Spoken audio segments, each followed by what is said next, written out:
Talk, a pop culture interview series from In the Know. I'm your host, Gibson Johns, and today on the podcast we have Jake Cohen, who is a New York Times bestselling cookbook author. He is about to release his second cookbook called I Could Nosh. If you're on social media, Instagram, TikTok, you have definitely also come across this content. He has some great cooking content, and he just has the best energy. And so I would love having him on to promote this book, I Could Nosh, and which really is a lot of his content is this. His first book was this, but the second book is definitely is a celebration of his Jewish culture, and it's a lot of Jewish recipes and revisiting old family recipes and updating them and modernizing them and just celebrating a lot of that culture. And we talked a lot about that in this interview because he wrote this beautiful preface at the beginning of the cookbook, and it's just he has a lot of really great points to make, a lot of which were born out of promoting his first book and the different kinds of questions that he was asked as part of that experience. And so we just unpacked a lot of that stuff. And he's also had some great kind of pop culture-y moments over the years. You know, Britney Spears once reposted his videos out of the blue, and he visited the White House earlier this year as part of Jewish American Heritage Month. And he just had some really, him posting online and blowing up and having almost 1 million followers has led to all these amazing experiences, and including writing these 2 books. And so I just loved talking to him about that. So keep listening for my interview with Jake Cohen. You can pre-order I Could Nosh now, and it's available on September 12th wherever you get your books. And please rate, review, and subscribe to We Should Talk on Apple Podcasts or wherever you get your podcasts.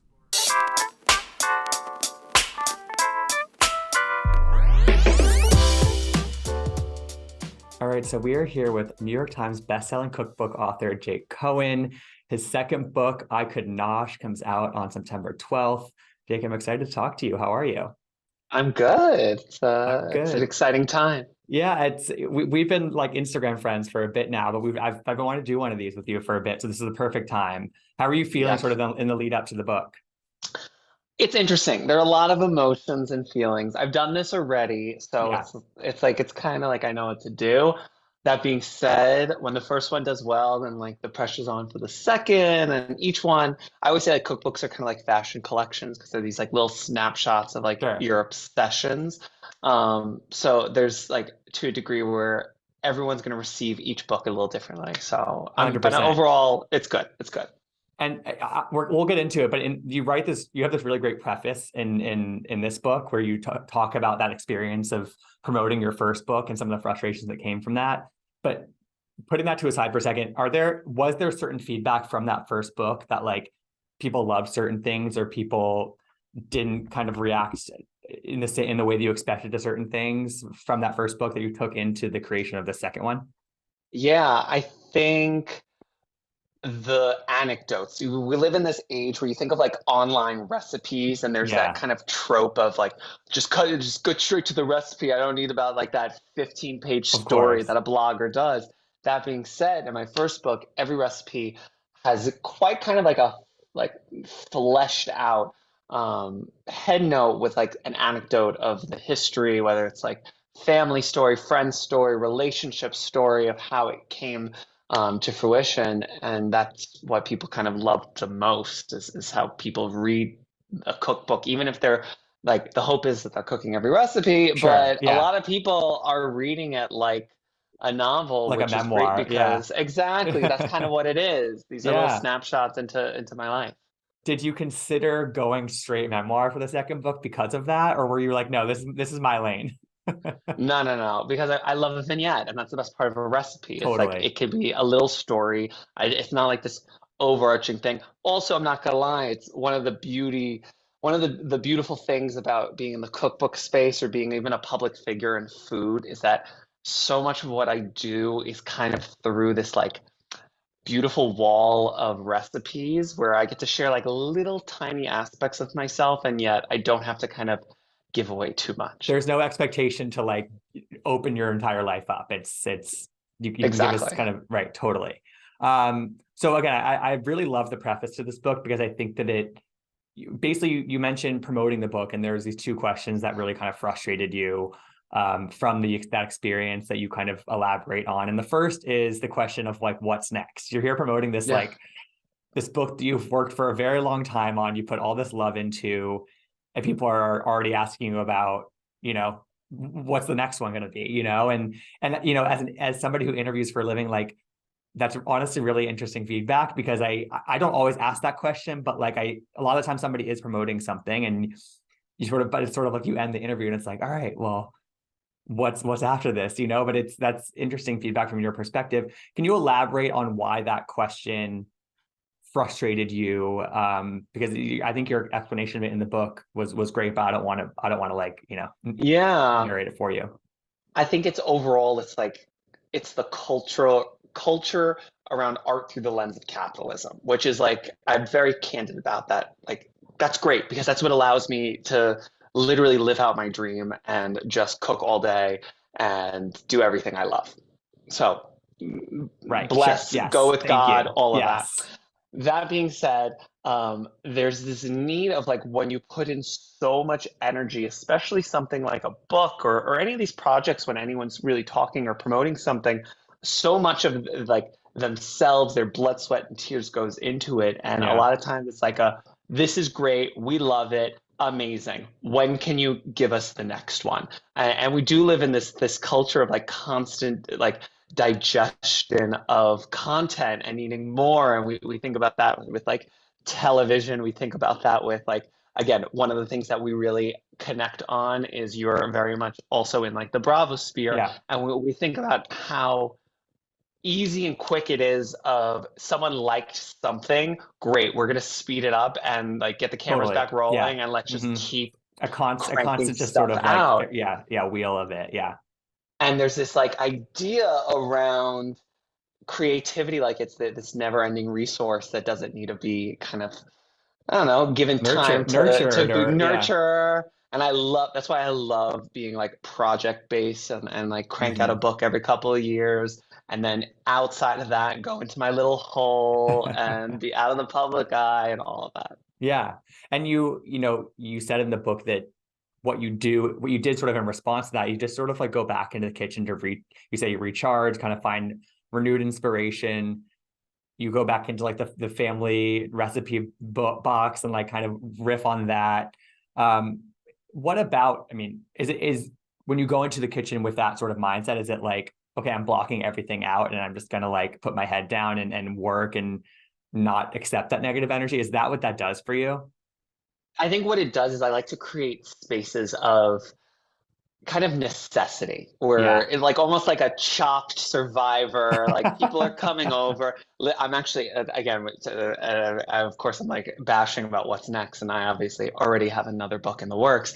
And the thing that I know it's going to be all about the press cycle the next time is like this year's my first year doing a quarter share on Fire Island, and that has been the best situation of being in a place where I just have to like cook for all these people, see what happens, see what I have, and make it work. And so many incredible recipes Sure. come out from situations like that, where you're Okay. really not going with like this expectation of planning your whole menu out, but like, all right, let's see what happens. Let's riff on it. Yeah. Let's So riff, so is that a true tease of what the third book is? potentially. Okay. Potentially. And also what's nice about that is like you're going there once a month. It's just it's these pockets of it's that hit of like almost the adrenaline, and then Yeah. you're pulled out of I it. mean, literally, adrenaline, serotonin, everything, everything. Yeah, yeah. 100%. Um, and so the second question that you said sort of really kind of got you thinking, kind of you had a reaction to from that first press cycle was, you know, people asking you when were you going to branch out of quote unquote just Jewish food, and I think that you had this really kind of beautiful response to that within your book, and you put it into this. The explanation is really makes sense to me, and we write that society has a blind spot for Jewish food, in which it's acceptable to devalue our rich and diverse culture. Obviously, that's a loaded topic, and the explanation for that is there's a long history for why that is, but can you just elaborate on that a little bit and just sort of, how you try to personally push back on that? Yeah, I think, and this is something I love surrounding myself with creatives from other industries. Yeah. Not so many food people, but I love like comedians and actors Yeah. and Broadway people. And one of the things that comes up all the time, mainly from them, but again, I faced it too, is this idea of like, oh, you're too Jewish. Mm. You're not mainstream enough because you represent this caricature of who you are or what our community is thought of. When really a lot of times it's just like I think authenticity is always going to prevail. So even if I am doing a book that's not like inherently Jewish, it's gonna be kind of Jewish. It's like I am this Fran Exactly. It's Drescher who you are. caricature, and that's like who I am to my core, and that's going to be represented in everything I do. And whether that's like in your face, Jew, Jew, Jew, or just like subtly undertone, Jew, Jew, Jew, it's going to be there. No, I love it. And it's clear to me that like, writing about Jewish culture and cooking Jewish food and kind of really honing in on that and celebrating that professionally has been pretty transformational for you. It seems like it feels like it's just been empowering to you just as a person. Is that accurate to say? Like, It's something, it was the first time that I kind of just like felt like I was adding to the conversation. I think mm, so much in this world is kind of just white noise yeah, of of people course. doing things. I think it's content that's going to be enjoyed or art that's going to be marketable. When really it's just I don't know. There's a Yiddish word drek, which is just like it's garbage. It's just like more and more Yeah, garbage. And it wasn't until I started kind of focusing on Jewish food and so much of like the hospitality and recipes that are rooted in stories and family and the interconnection of how we use food as the medium for hospitality right. that everything just kind of made a little more sense. It vibed a little bit better. People started to see themselves a little bit deeper in my work that it became very clear that that's just authentically the story I need to tell. Yeah, and it's clearly it's the right lane for you to go down because people are responding positively to it, and it's reinforcing that it's the right choice. Yeah.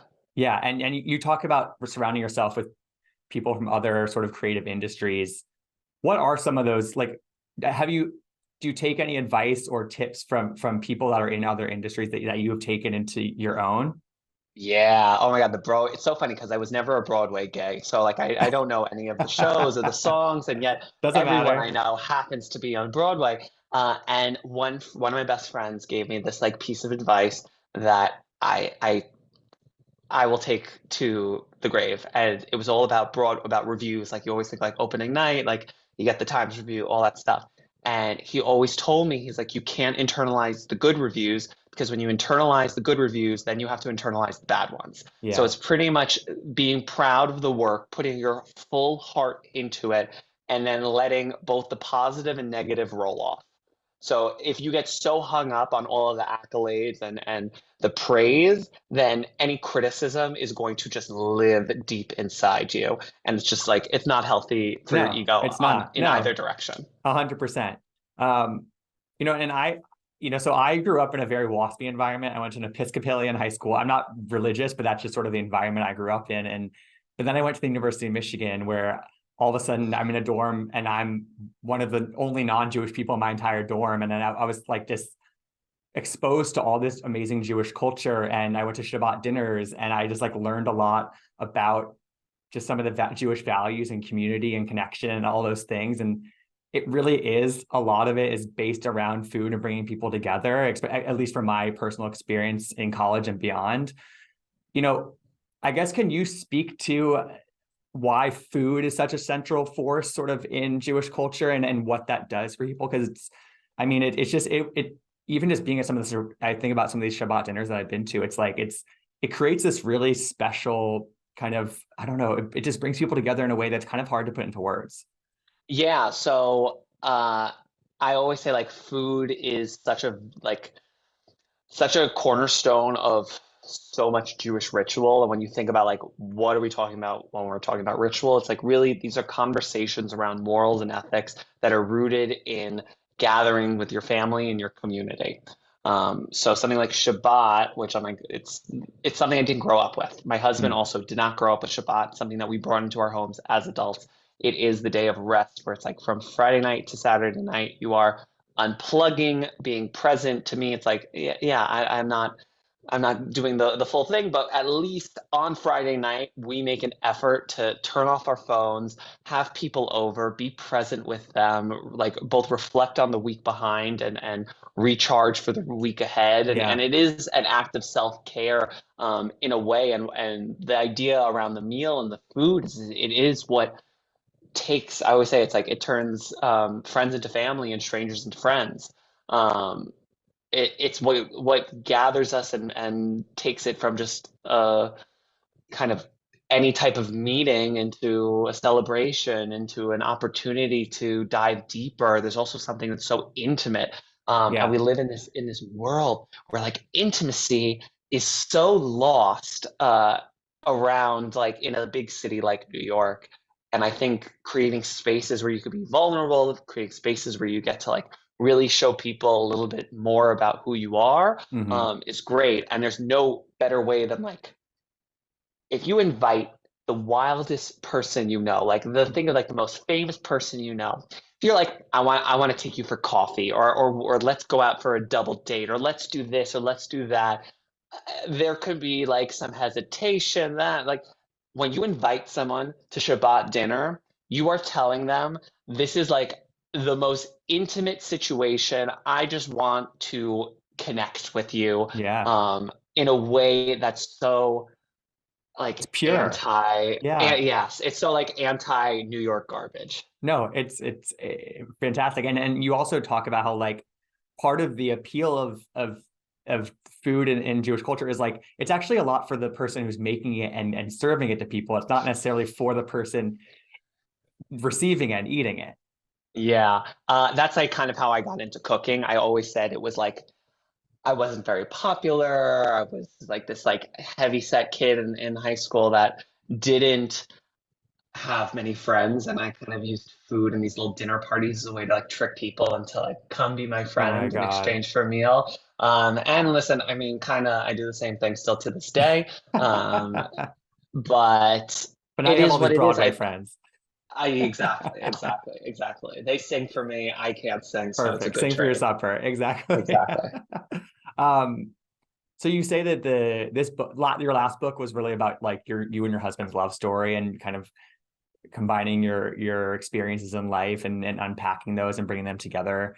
And this one is really more about like self-love and celebrating your own Jewishness kind of all year round, and not just, in mainstream media, we'll see it kind of highlighted around the high holidays and Passover and things like that, but it's not something that's really integrated into like mainstream food culture necessarily. That's so important. That's a really important message just overall to have as part of this book. I mean, that's really, I mean, that's amazing. It's something that I don't know, you look for the small victories. It's Yeah. figuring like where do you get to see this representation? When I tell you the tiniest things bring me so much joy. Literally just like it was like Brooks braiding challah on Salt Lake City, or Erin on Yes. the Roni reboot having Shabbat with her family. It's like these little things, and you don't understand that for a huge portion of America, this is their first time seeing something Jewish, Yeah. or seeing it in a way that's just rooted in positivity. And that's like super special. So to be Yeah. part of that kind of wave of like, how do we make Jewish food cool? How do we make it fun? How do we make it mainstream in a way that it could be celebrated by all? It's like everyone loves bagels. Bagels Come are on now. everywhere in Yeah. this country. Yeah. I also really love that like your family clearly is like part of the feedback and sort of you crafting these recipes. This one's dedicated to your sister you call your biggest critic. Your Yeah. husband is your biggest muse, you say. I just love that your family's so involved in this whole process with you. Like, what is that? I mean, do you actively bring them in? Do they force themselves in? Push Somewhere in and pull between. there? Yeah. I'm not kidding when I'm telling you, like Fran Drescher is my everything, like down to like my life. Queen. My husband had never seen The Nanny, and we just watched it together. I rewatched it with him, The whole and thing. the whole thing, start to Love. finish, amazing. And this was before she had her moment as the SAG president, with the strike. But the biggest takeaway is that he's like Middle Eastern, had never really been exposed to Ashkenazi culture, so him watching this was so kind of daunting because he's like, this is your family. Like this is like exactly like your family. And they're overbearing and they're always present. And we're always talking about how hungry we are. And we're also always talking about our bodies. And it's like it's something that's so funny and not unique to just Jews, but the immigrant story across the world. But I think there's something that I really am just like so grateful to have my family so close. My mother and sister each live a block away from me, and this is a new setting. We were actually all in the Okay. same building for many Oh, okay. Wow. years, So we're kind of branching out a little bit. and I miss it. I'm honestly, it was devastating. It was devastating. Um, I want to end by asking you about two fun things that have happened to you in the past several years. One is Britney Spears reposted one of your I avocado toast know. videos. Obviously, I have to ask. I'm a Britney boy. Where were you when you saw that she had posted your video? I was in my apartment. It's Okay, literally when I tell you I have I have accomplished things that I only dreamed of in this world, in this career. And the majority of my friends couldn't give two shits. And the way that they freaked out of over course. Britney, like nothing, like nothing. Again, listen, she's free. Hopefully she's happy. I love making a shidduch. So now that she's single, who knows? Um, But but like it's funny because there's a lot to be said about her Instagram, but like she does find these like little things that she'll repost, and it, I assume that as the person who is sort of on the receiving end of that, there's no way to find out exactly how she came across you or whatever. It's just it's there and it happened. that's the internet. But that's what kind of that's how I love the internet. So many of the people that I now I'll only refer to as a friend if we've taken this like into the real world versus like these virtual Yeah, friendships that people have, which like the internet's not a real place, so I don't yeah, consider those like at a friendship. Um, but a lot of it just comes about like they found my stuff, they've made my recipes. The number of people that are like household names that come to me and they go, "Oh, I heard about you because my mother loves you." They're like because that's my hey, demographic that's your is way their in, babe. mothers. There we go. Um, and then it's the vice versa. It's like they're telling their mothers, or their mothers are telling their daughters and gay sons, and that's It's the why I get network, to. we love That's it. it. That's it. And then the second one is that earlier this year you went to the White House.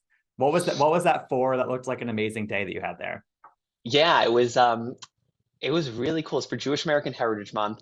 Funny enough, it was the majority of like my Shabbat group, which Okay. is yeah. So it's myself, Alex Edelman, the comedian, Shoshana Bean, the Broadway actress, Ben Pasek, the playwright, and I'm also very active in the Jewish nonprofit world. So to be able to go and just like celebrate Judaism and Yeah. Michaela Diamond and Ben Platt performed from Parade, and it was a very much a positive. That's a very validating kind of just experience, a milestone to reach, honestly. It was kind of crazy because it was in the 2 week span. I went to the White House and then I was in Tel Aviv for Pride. And I had surprised my mother with her first trip to Israel. And when we were in Jerusalem, I knew a member of the Knesset, so we got a private tour of the Knesset. And someone who I'm friends with who was there, she's like, it's been a kind of crazy month for you in terms of politics. But hey, listen, Hey, say yeah, I just say yes to the universe. That's it. say yes to the universe. I like that.